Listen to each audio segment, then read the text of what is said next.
Hey everyone, and welcome. I am absolutely thrilled to have you 8th graders here today for this explainer on Week 36's Performance and Presentation Focus. For the next few minutes, I want you to think of me as your personal presentation coach. We're going to unlock the secrets to delivering your ideas with actual power and clarity. You know, you've already worked so hard on your material, and today, we're going to make sure the world hears it exactly the way you intended. So be honest with me for a second. Have you ever felt your heart absolutely pounding right before you have to present? Maybe your palms get kind of sweaty, or you get those crazy butterflies in your stomach the second your teacher calls your name. Well, let me tell you a little secret. That is completely 100% normal. Literally, even the most famous speakers in the world experience that rush. But today, we're going to conquer that feeling together and actually learn how to use it to our advantage. Here's our roadmap for today. We're going to cover turning nervousness into confidence, why your delivery matters, how to practice effectively, real examples of great feedback, and then we'll wrap it all up with education, morality, and peace. All right, let's dive into part 1, turning nervousness into confidence. This is really all about getting your mindset right from the start. There's this incredibly powerful reminder in 2 Timothy 1:7. It says, "For the Spirit God gave us does not make us timid, but gives us power, love, and self-discipline." Think about what that actually means. The ability to stand up and speak with total confidence is already inside you. You aren't wired to be timid. Not at all. You're fully equipped with power and the self-discipline to prepare. So whenever you feel that little bit of fear creeping in before a speech, just remind yourself of this truth. You've already overcome that timidity because of the Spirit you've been given. And that brings us to the biggest takeaway of our lesson. Practice turns nervous energy into confident communication. You know those butterflies we talked about? That nervous energy isn't actually a bad thing. It's really just raw fuel. But like any raw fuel, it needs a highly disciplined engine to run through, right? And that engine is practice. By practicing, you take that shaky, nervous feeling and channel it straight into a powerful, confident delivery. Moving right along to part 2, why your delivery matters. Writing a great speech is amazing, but it's really only half the battle. Picture this scenario. You've got great preparation, but poor delivery. You could have written the smartest, most well-researched paper in your entire 8th grade class, but if you're just staring at the floor and mumbling, well, the presentation is going to fall totally flat. The audience just won't catch your message. Now flip it. Imagine pairing that great preparation with confident delivery. That is exactly where the magic happens.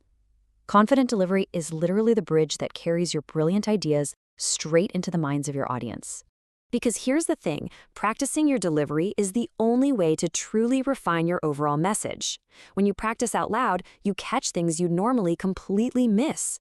You might notice, whoa, my pacing is way too fast, or you realize you haven't looked up once, or you need to fix your tone so you don't sound like a robot reading a manual. And the absolute best part? These aren't just skills for getting a good grade. The ability to speak well and adjust to feedback is a massive life skill. You're building the foundation for future job interviews, high school speeches, and honestly, just having better daily conversations with your friends. Okay, so part 3, how to practice effectively. Let's get right into the mechanics of how we do this. I'm going to give you my simple 3-step coaching playbook. Step 1, practice in front of a mirror, or honestly, even better, just grab your phone and record yourself. When you watch it back, really pay attention to your posture, what your hands are doing, and your facial expressions. Step 2, take it to a small audience. Practice in front of your classmates, friends, or family. And then step 3, which is absolutely crucial, adjust based on their feedback and rehearse it again. The more you run through this exact loop, the more natural and confident you're going to feel. Now, a quick tip for step 2. When you're presenting to your family or friends, whatever you do, don't just ask them, "Was that good?" Hearing "good job" feels nice, but it doesn't help you improve at all. Instead, ask your practice audience these specific questions. Say, "Was my voice clear? Did my visuals actually help you understand the point? Did I stay on topic, or did I start rambling?" By asking these exact questions, you're getting actionable cheat codes to really level up your performance. Let's move to part 4, real examples of great feedback. I want to show you how this framework practically works in real life. Let's look at how specific feedback leads directly to an adjustment.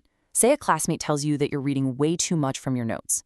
The adjustment? You decide to memorize just a few key phrases so you can actually look up. Or say you record yourself and realize, wow, I am speaking way too quickly. Your adjustment is to actively practice slowing down your pace. Or maybe you tested on your sibling and they tell you your main point was just kind of forgettable. The adjustment? You throw in a short, funny story to make it stick. Do you see how getting direct feedback completely fixes the problem? Finally, part 5, education, morality, and peace. Let's zoom out and look at the big picture here. So, why do we put so much effort and self-discipline into our education and our communication? Well, it connects directly to the core philosophy of the Academy Godly Learners series. This series intentionally intertwines biblical morality with education. We passionately believe that being smart and educated is a wonderful thing, but it has to be paired with a strong moral foundation. Developing the self-discipline to speak well, that's really just one piece of developing a disciplined moral life. Because think about what happens if you separate the two. Education without morality is frankly pretty dangerous. I mean, what is the point of being highly intelligent and supposedly educated if you're just going to continue making bad choices that end up hurting you and the people around you? Knowledge without a spiritual and moral compass doesn't really have a true direction. Ultimately, it just leads to hurt. But there is a much, much better way. There's this beautiful promise in Romans 8:6-7, assuring true peace of mind to everyone who keeps their mind spiritual. When you align your education, the way you communicate with others, and your daily mindset with these spiritual truths, you don't just become a smart student, you experience real, lasting peace. And honestly, that's exactly what we see happen when students deeply engage with these lessons. So, my 8th grade friends, as we wrap up this explainer, I want to leave you with a bit of a challenge. Think about everything we've talked about today, from turning that nervous fuel into real confidence, to recording yourself, to seeking godly self-discipline. How are you going to use feedback to improve your next presentation? What's one step you can take today to make sure your voice is truly heard? Get out there, put in the practice, and I absolutely cannot wait to see you deliver with total confidence.